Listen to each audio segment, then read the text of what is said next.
Takže ahoj, jsem Monček z Kolova a vítám vás u dalšího videa. Tohle bude jenom takové děkovací video a za chvíli se dozvíte proč. Dnes jsem vydala na YouTube i jiné video, je to challenge, natáčela jsem ho s Míšou, to je moje kamarádka a jmenuje se to pravidlo 5 vteřin. Tak trošku nám to nevyšlo, protože jsem mi vypnul mobil a já jsem to musela celý prostě ukončit a to mě jasně štve. Ale takže tam není konec a za to se vám moc omlouvám, takže jsem se s váma nestihla rozloučit, takže za to se vážně moc omlouvám. Příště to bude lepší a už to nebude chybět, takže promiňte mi to a teď k tomuto videu.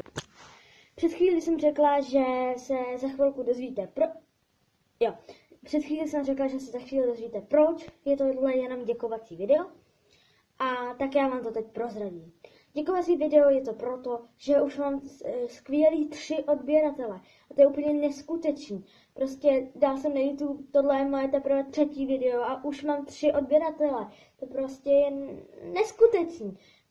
Možná si teď doma říkáte, že, nevím, jestli jste doma, ale prostě teď si možná říkáte 3 odběratele, 3 videa, za každý video 1 odběratel, Ale tak to určitě není, protože tohle je teprve 3. video a nemůžu mít 3 odběratele, když ho nemůžu mít tohle 3.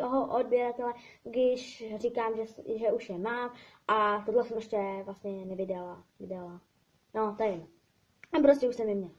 Takže doufám, že za tohle video budou další odběratelé a to je to téma.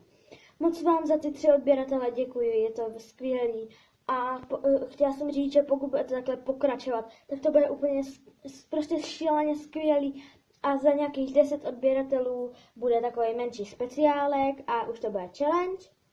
A za 15 odběratelů bude trošku taková střední challenge a za 20 odběratelů bude úplně velká mega challenge, kde budou i ostatní lidi, který znám a natáčí na YouTube. Nějaký a pokud to přijnou. A pokud to vůbec 20 odběratelům dostanu. Takže